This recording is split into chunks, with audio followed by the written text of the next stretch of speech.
I'm Kate Morrison. I have lived in the Valley my whole life. I currently am the secretary of Three-Legged Dog Productions, which is a local theatre company, and I've been performing locally since I was 4. I started in the performing arts because of my mom. She signed me up for dance when I was 4 because she'd always wanted to dance and couldn't, so she was living vicariously through me.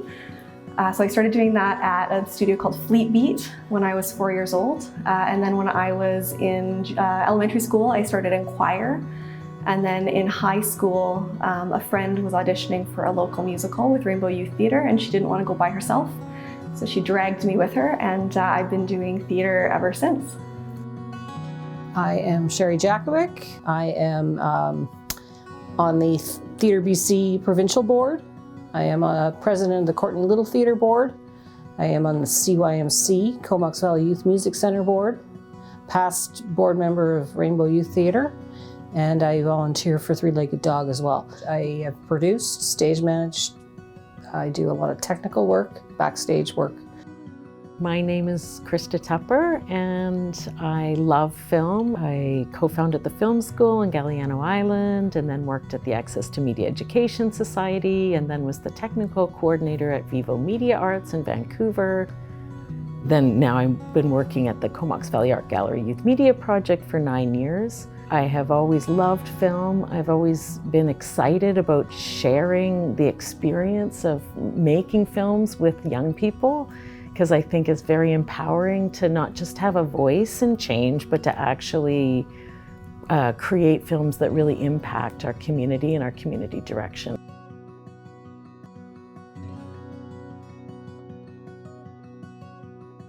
I love to be on stage. I love the whole process of creating something, especially theatre. It's really close to my heart. There's a really lovely community aspect involved. There's a great social aspect. So the whole process of putting together a show, I love. The one thing about theatre that defines it is that magic that happens when everybody is working on their particular piece that goes into the major puzzle. I think a lot about the impact that my first film had on me when I was younger. My film showed on a big screen in Vancouver, and I was silent and gobsmacked and teary-eyed and amazed all at the same time. It's so hard to define one favorite moment. When I look back, I've probably worked on about 100 different shows. And things do stand out. Generally speaking, probably my favorite moments were when I was working with my children back years ago. What I've found over the years is, as I learn more, those are my favorite moments. So to define them as a particular production would be impossible to do so, because each one of them has moments in it that would be my favorite. I think the first time I did a musical was a big deal for me. I'd performed a lot over the years. I'd been in choir concerts and dance recitals, but that first time even just rehearsing for a musical, and just how much fun it was. A lot of theatre kids that did it all through school, which I wasn't, are very extroverted and very comfortable with each other and with really everything, and I wasn't. And joining that sort of group of humans that are so comfortable that way forces you out of your shell in a really unique way, but in a really safe way. They're not pushy about it or unkind. They're just sort of there to play. You sort of revert to being a 12-year-old again the minute we all get together, even now. That first week at the theatre particularly really sort of opened my eyes to what you can do with a group of like-minded people. I was sort of hooked from that moment. My first moment where I was really excited about the Sid Williams Theatre is they had offered to show our youth films at the theatre, and it didn't even occur to me, but I went by and there was a billboard that said Youth Media Project Presents, and I was like, no way. And it just seemed like this really big boost to our program, and it was fantastic. And they have been amazing. Like, they have been so generous and kind and supported our program for years now. As a film creator, I created a film once, and I thought that I was being really feminist and profound, and people thought my film was funny. And so that was a really eye-opening experience, because I realized, oh, you have to be a little more thoughtful about how you speak and how you present information. Like, I gotta take this on in a bit more of a direct and serious way. Oh, I think we've all had moments of thinking that we were done and we just couldn't do it anymore.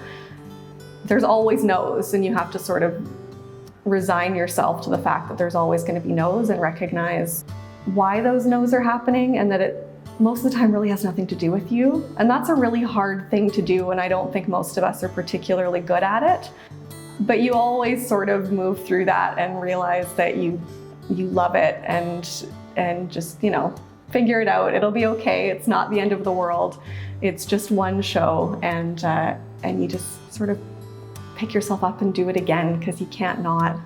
It's a bit of an addiction, I think.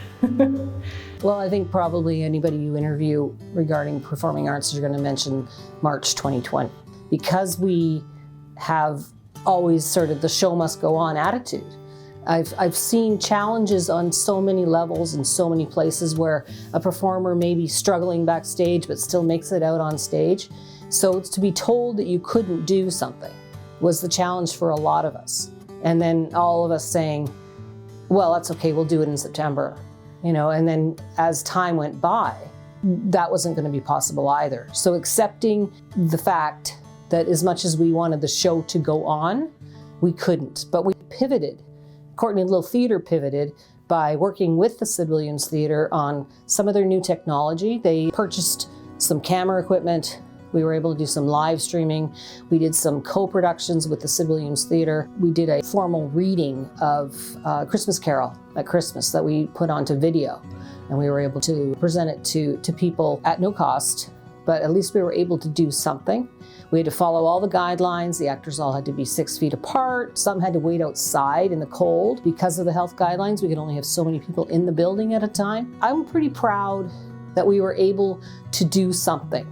Because at the end of the day, that's really what the show must go on is finding ways to do something even when the adversities are stronger than some of us wanted to accept.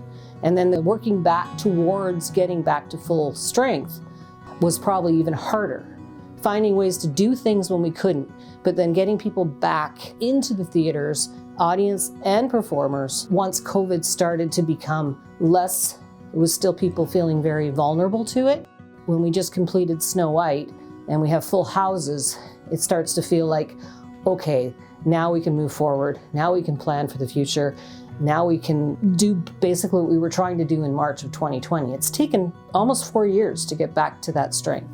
I think the Sid Williams Theatre and the arts community in the Valley is really unique and really special. And I'm so glad that we have such wonderful volunteers and professionals and organizations that keep performing arts vibrant in the Valley. And I hope that never changes, and that there's always an appetite for it, and that audiences keep supporting, and that people of all age demographics realize that if they are interested and want to be involved, that there's a place for them. I was a really, really shy, quiet kid. I still am kind of at heart, I think. But whenever I get on the Sid stage, I immediately feel at home. I think the theater in particular, there is always a place for you. Even if it's not on stage, if you're interested, we'd love to have you, and that's kind of magical. I feel like the one thing that's been really special about this space is that it has been LGBTQ+ and trans friendly, and that's been a super important part of my experience here. I was very out as a young person, and one safe space that I found in my youth, I went to Vivo Media Arts, the video and studios, and that's where I met the first queer people of my life. And so this kind of underground queer part, like having a space where People can make films that are exploring queer and trans issues and keeping that alive and thriving. But also just being out in a space has been super important to me. And I've seen the damage that not being able to be out has done to different youth in my program, but then also outside of my program. So I've been really happy that this has hopefully been a space that has created safety. My final statement about theater is that it's all-inclusive and diverse, and we must keep it that way. When you see shows that include the various gender, age, ability, I'm most proud, and that's where I think that theater can really stand strong, and the arts in general. The Comox Valley is such a strong artistic community that we can really be leaders in that way, that we can be inclusive and diverse and show, even with what we choose to do, that we're open to the future and continually showing how we can be inclusive with everybody. Theater is just kind of its own animal in a lot of ways. That commitment that everybody has to do the best they can do at that given moment to create that experience for the audience to enjoy. That's what I love about community theater. It's such a rush to create something and then share it with a community. So often when I'm working here, I think that's what we're working for. We're working for that moment where you look up and you see your work on screen. It's amazing. Like, that's it. That's everything.